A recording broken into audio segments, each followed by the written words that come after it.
and welcome to Inspire Sports Academy's Inspire Learning Series. We have a special treat for everyone today as we go into the discussion of mental toughness. And who would be a better person to speak about this, if not, of course, the phenom, Kiefer Ravena. Hello, Kiefer. How are you? Hi, Coach. Good, Coach. How are you? Hello, Yeah, everybody. And kamusta kayong lahat? Hopefully, everybody's staying healthy and safe. yeah. Well, I'm digging the blonde look. Something new. I guess it's been too long na wala pa talaga tayong ginagawa that I've had so much time to color my hair. This is the first time to do it in my life. Well, Pero at least just to get it out of the way. as I said at the start lang, at the top of the show, we want to talk about mental toughness, mental preparation, and I think we were talking a bit about this earlier before we started recording. That normally, parang if there's one thing that's normally overlooked in an athlete's preparation, it would be the mental side or the mental preparation. Mm-hmm. Is that something that you agree with? Yeah. Siguro, ang dami ko na rin coaches na naging under ako sa kanila na, they would always say one common thing is, mental toughness is really an important asset of the game. Hindi lang puro talent, hindi lang puro skill. Of course, preparation is there and hard work. Pero, minsan talaga if, mental toughness, I believe, is an edge. Everybody doesn't have it. So, but everybody can have it if you practice it. If you practice being mentally tough, it's kahit before you feel like minsan hindi mo kaya mag-rise up above sa mga big games or sa mga important matches. I guess siguro actually ang malaking bagay dun is if you experience it and you fail, that's a big part of learning talaga. As we always say, experience is the best teacher. So I do believe that mental toughness is something that is overlooked with athletes, especially pag yung mga athletes parang sobrang athletic, sobrang gagaling na talaga nila, sobrang talented na talaga nila. They can get away with a lot of things with their skill set. So, but then again, to be even great, maganda pa sana if you're mentally tough. In your experience, Kiefer, I mean, you've been playing basketball like since you were grade school, no? Yeah. Pretty much, no? And you've experienced so many different types of practice environments, training, Mm-hmm. diba? All the way up to the pros. In your case, mental techniques, mental, psychological strategies, no? Was it ever formally taught to you, or did you experience being taught different mental skills in the same way? For example, let's say physically, diba? Everyone has strength and Mm-hmm. conditioning, diba? Yeah. How was it for you? Is it something that Uh, you experienced? well, siguro yeah, partly. Of course, it was part of my experience na naturuan din ako when it comes to mental toughness. But siguro for me, it was really more of the experiences kasi parang yun nga at a very young age, nag-start ako na syempre si Airpods, PBA player din, and at a very young age, comparisons agad, di ba? Parang kasi simula ako pala ng basketball, kino-compare na ako na parang hindi niya kaya maging mas magaling or hindi niya kaya i-overcome ba yun. Baka, alam mo yun, baka ganito lang siya sa umpisa or hanggang high school lang siya. So, part na siya ng technically meant practice ko eh. Kasi parang how do I deal with it? So, bata pa lang ako, parang so, that was already my practice. I would hear it from different parents. I would hear it from different players nga na nakakalaban ko na nala-line up ka lang dahil sa family name mo. Yung mga ganung bagay. Yeah. So it was something for me that was really good practice in a way na simula bata pa lang ako medyo naano ko kagad yun, naramdaman ko kagad na alright, this is going to be a tough road ahead for me. Diba? Parang paano ko to, kung gusto kong will I just fold or just, be mentally tough and rise above it? So, yun siguro, yun. Yung experience ko talaga, coach, nung bata pa. Malaking bagay. Isa So sa parang, mga ano talaga. So parang in your case, no, a lot of it was also the environment where you grew up, no? In which you Oh, grew up yeah. in. Most, I mean, most both your definitely. parents are, competitive Athletes. athletes, no? So, Sobra. okay. Kasi ako, hindi na kita naabutan sa Ateneo High School noon eh. But I would still follow what's happening sa Ateneo Sports at that time, no? And yun nga, no? Then you burst into the high school scene. I mean, you were already making waves in the grade school, no? But syempre, once you get into high school, syempre, diba, the stakes get higher, diba? Yeah. And Yes. I mean, that's when I really watched you play. The first I watched you play, no, that was in high school na, no, and Mm-hmm. well, aside from all the statistical, accomplishment that you had, all the consecutive championships and everything, no, what I was really impressed with was your composure, no. I Mm-hmm. mean, kasi yung skills, I mean, your skills were there, no? The physical, the shiftiness. You weren't the fastest. You're not the quickest, but shifty and everything. But I think what was quite glaring was yung composure, no? There was this Mm-hmm. sense of maturity when you played, na parang you weren't rattled, no? You weren't rattled. I mean, I think I remember it was. I think what I watched was parang finals yun. I think third year mo na natin or fourth year against Lasal, no?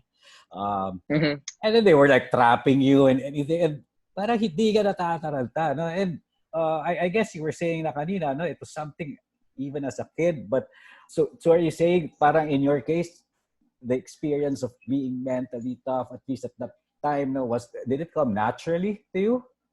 Uh, no pa rin. No pa rin. It was a tough learning experience pa rin talaga. Mm-mm. Kasi parang, like nung bata ko, of course, I was dealing with a lot of, yun nga, meron na akong mga dinidil na gano'n. And then, pag maganda yung laro mo, okay, sige. Pero pag pangit din naman, mas, you still had to prove yourself over and over and over and Mm-mm. over again. Kahit nung bata ko. So, for me, hindi pa rin siya natural eh. Kasi natuto pa rin. I failed a number of times and it was part of the learning process. And siguro nung pagdating ko nga nung high school, I remember that game kasi Zobel nga kalaban namin doon. Yun yung year nila Gwen Capascio, nila Nico Elorde. Exactly, that one. That was the one I watched. Kasi parang first game ko noon, game 1 kami. Parang halos triple-double ata ako. Parang 33 points, 9 rebounds, 7 assists, 4 block. Ganon. Oh, it was a complete sabi ko, game. okay, so, pero game 1 pa lang yun. And then, oh my God, then game 2 and 3, parang wala talaga. Zero, wala talaga. As in, 2 points lang ata ako or 4 points lang ako game number 2. Tapos 9 points lang ako ng game 3. But I made 2 free throws in the end that kind of sealed the game. But, it was, again, even after that first game, parang iba pa din yung naging, parang, kasi kahit na, minsan kasi parang naiisip din na ibang tao na all I have to do is, play one good game. But then again, the more you have to be mentally tougher if you want to be consistent. Yeah. Consistency is a big part of athletes. So you can play one good game, that's fine.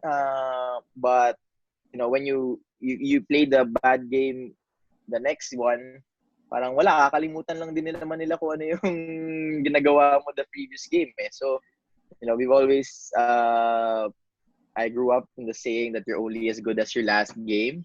And I still live up to it until now. That's why yung mo is yung conscious ako sa pagiging consistent especially sa games kasi yun nga hanggang ngayon syempre marami masasabi pa rin yung mga tao kahit nasa PBA ka na di ba? Meron pa rin. So never makakontrol. Meron at never talaga. So meron pa rin masasabi. So well ako for me high school was my biggest learning curve. High school was the part of my career where I really learned to be a lot more mentally tougher.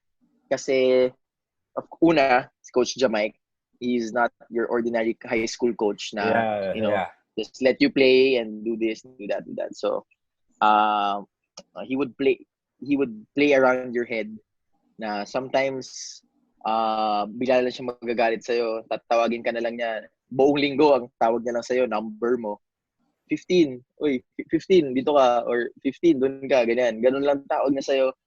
Or minsan naman, talagang kung papagalitan ka niya, hindi ka niya papagalitan dun sa mga normal na sigaw or ibe-bench ka, papagalitan ka niya, ikaw, hindi ka magpa-practice, pero ikaw yung mapper buong practice. Tapos yung gagawin sa buong practice, diving drills, lahat na dive. So, parang ganun siya, ganun si Coach Mike. And it helped me also. Kasi parang, hindi ako pwede ma-frustrate sa coach na ganito eh. Kasi alam ko din na okay, tinetest lang ako nito. So, alam ko na dapat patient ako. Gawin ko lang kung ano yung gusto niyang pagawa sa akin. And pagdating naman sa laro, para wala din siyang masabi, gagalingan mo. Yeah. Yun lang naman yun eh. Diba? Parang, coach, kahit na hindi mo ako pinag-insa, hindi mo ako, tinawag mo ako ng number, pero pagdating sa laro, wala kang makikitang butas sa akin. Kasi bibigay ko yung best ko and gagawin yung best ko para manalo, which is the most important thing. So, kaya yun talaga for me talaga. Malaking learning curve talaga sa akin yung high school.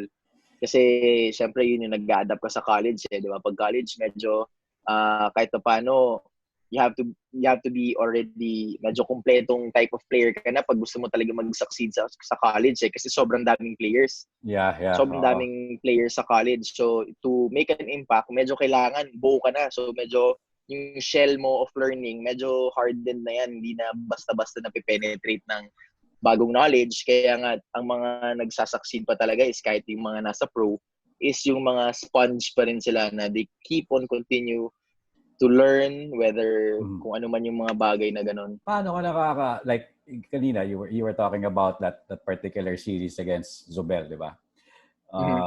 So syempre, like you said, no, you're only as good as your last game, and I mean especially in this case it was the finals, no. Syempre after game 1, ang expectation dyan, obviously, I mean, Lasal Zobel isn't that's a strong team, no, and obviously get there during that year. Ng swerte-swerte. Ibig sabihin, they would make adjustments for game 2. No? They would look at your game 1. And so, I mean, that's coming. So, I mean, mentally, what do you do? No? Let's say in between games, no? You had a big game already and you're expecting obviously they're going to do a lot of adjustments. Maybe they're going to force you right or left or wherever. Or, how do you prepare for that mentally? Actually, since yun nga, parang babalik lang ako sa sinabi ko kanina na high school was a big part of my learnings. That was the time na parang yun yung parang trinay ko naman na ibang approach. Like for example, nung game na yun, after game 1, alam ko na, okay, sige, maganda yung game ko. They're gonna go after me. Ang approach ko naman during that time was, wala kang iisipin. Isipin mo lang is manalo. Huwag mo iisipin yun. Wala kang kahit anong iisipin na technical side o pag trinap ka, ganito gawin mo. Pag finorce ka ng right, ganito gagawin mo. Finorce ka ng left, ganito gagawin. Wala, zero. So, wala akong inisip nun. So, I tried to be as empty as possible coming into the game para wag nang magdagdag ng pressure sa akin. Kasi alam ko na nga na maganda yung laro mo. So, everybody's gonna expect you to only be better. So, ayoko isipin yun. So, tinry ko siya i-erase. But, again, yun, nag-backfire. Parang wala talaga ako nilaro kasi hindi naman ako naging ready dun sa mga ginawa nila sa akin.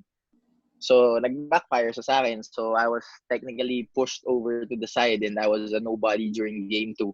Because I came in with, yun nga, thinking na huwag kang mag-iisip. Technically, wala talaga ako naisip. Ayun, sabog yung laro ko. So, that was, kaya yun, part talaga siya ng learning ko kasi nga, yun nga, I failed that type of method. Hindi siya gumana sa akin at that instance. So, after that, tried to iba naman ang isip, iba naman ang gagawin. So, again, back to the drawing board, watch the film, try to have a different approach going to game 3. Yung game 3 naman, parang naging approach ko noon, parang wala na, patay na kung patay ito. Wala nang tomorrow. Ang nangyari naman noon, sa sobrang patay kung patay, sobrang gigil ko naman. Gigil na gigil. Sobrang gigil ko naman talaga. Kasi sabi ko, kailangan ko bumawi. I have to bounce back. Ang sama. As in, siguro nung game 2, game 1 from almost a perfect game. Game 2, parang I shot like 3 out of 15 or 16, something like that. And then, sabi ko, game 3, okay, patay kung patay, wala na talaga to. Gigil ka naman. Parang sobrang over-eager mo. You were making turnovers, forcing left and plays. right. So, yeah, forcing plays. So, ayun, again, learning na naman, bagong naman, buti nanalo na this time. So, yun. At siguro it was also part na kaya din ako nagiging parang controlled or calm, especially pag git-gitan yung situations. Kasi nadaanan ko na din siya before. Na experience ko na siya na minsan pag nagigigil ako o nare-recall ko yung instance na nanggigigil ako, which nothing positive came out. Yeah. And at the same time, pag kunwari, parang nafe-feel ko na, Kiefer, medyo kumakalma ka na. And then I still remember that instance na ganito yung nangyayari. Pag calm ako, wala din magandang nangyayari. So technically, you really have to find that balance talaga. I mean, as the cliche goes, never too high, never too low. Just find that middle part. And your rhythm, kaya siguro doon lumalabas yung mga iba't ibang rituals ng mga players kasi they try to find that middle point I just assume kaya yun yung hinahanap nila. In sports psych, there's a thing that we call na parang I mean the objective when you're playing is, and I guess you've heard this a lot already, na parang naging buzzword na siya, na parang just be in the present, stay in the now, yung ganyan. Is that something that you try to do during games or try to be very conscious about? Yes, I try to do that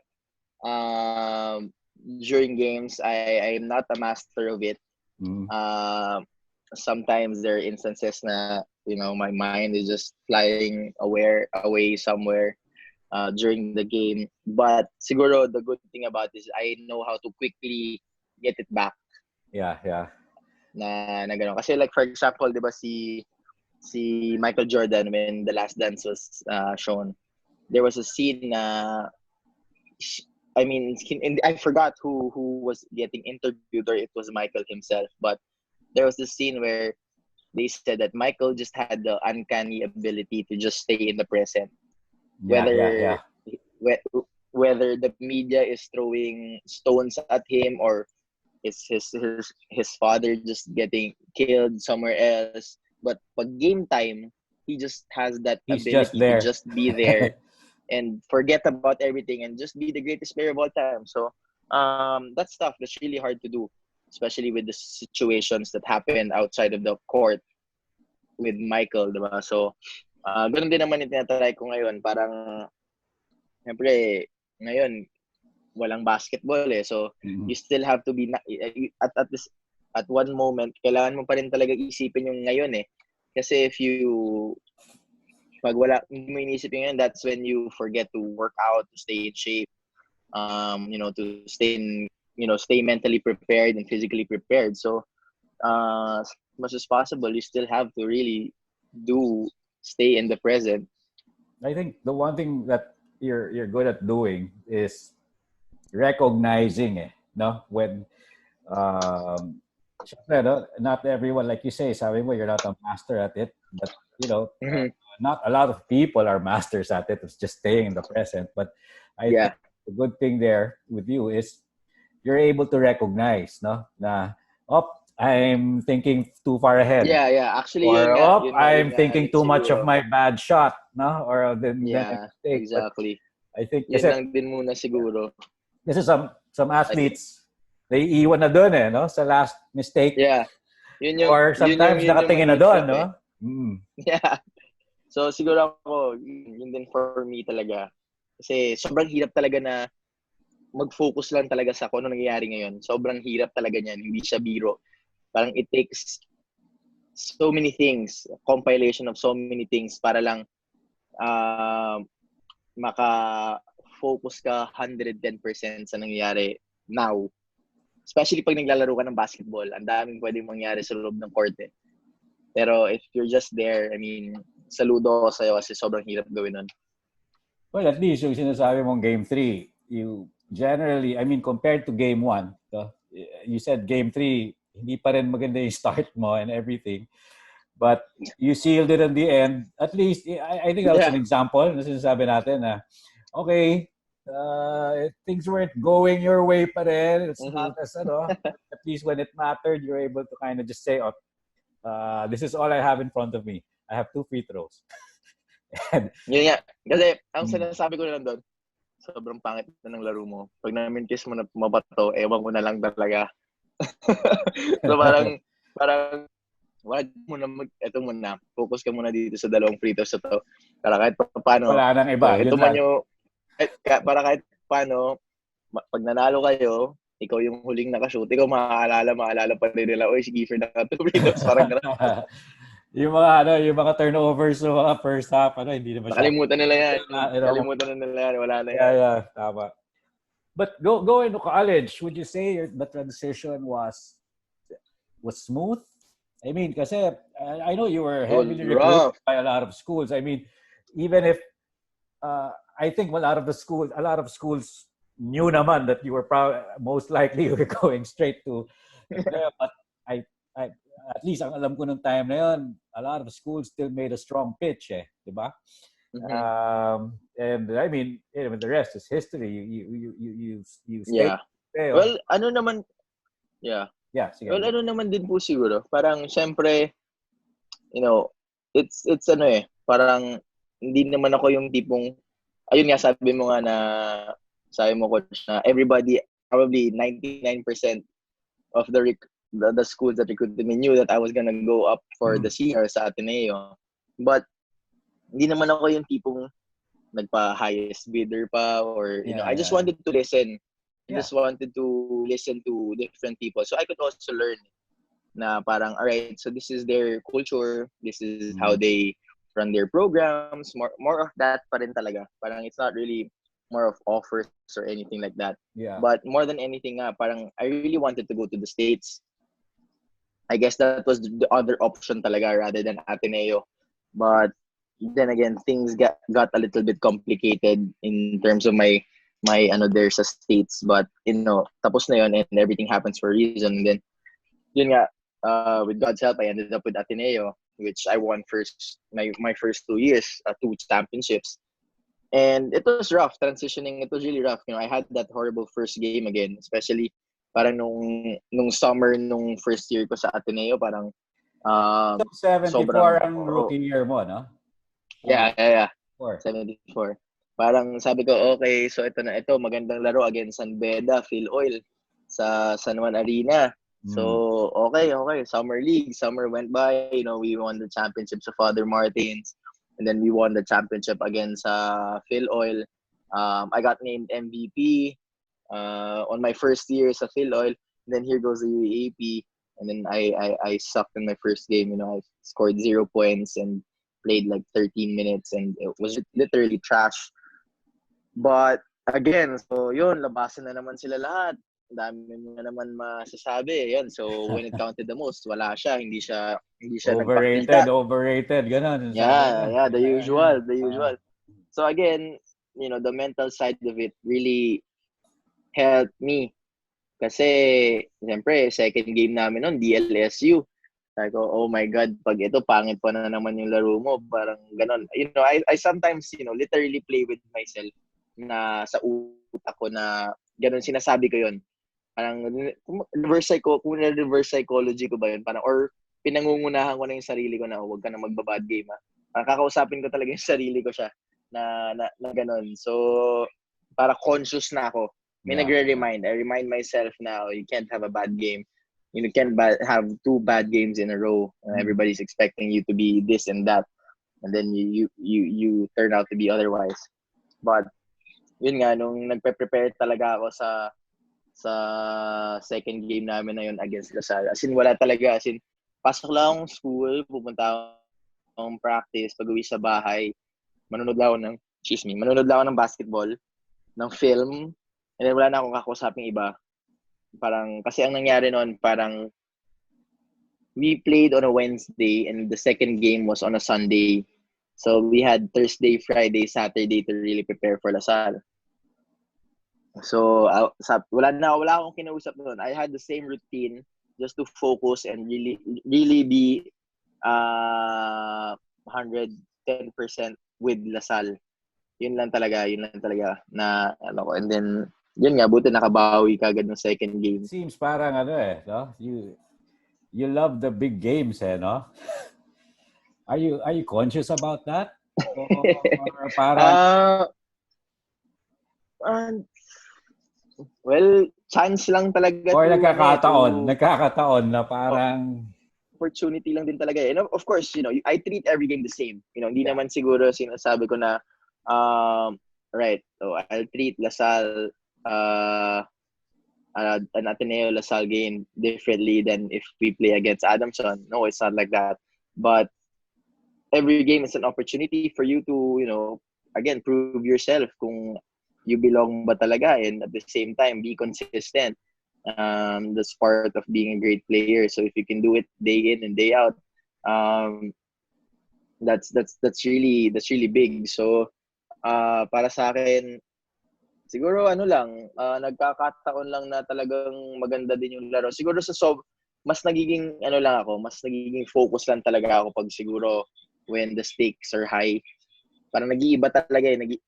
I'm gonna lie if I say hindi siya nag-iiba. Pero talagang there's just this, kung akala ko minsan na yun, pero meron pa palang extra. Ako din minsan nagugulat. Parang, yeah. Yeah, kasi you always seem to rise to the occasion no? Pagka whether it was in high school or in college.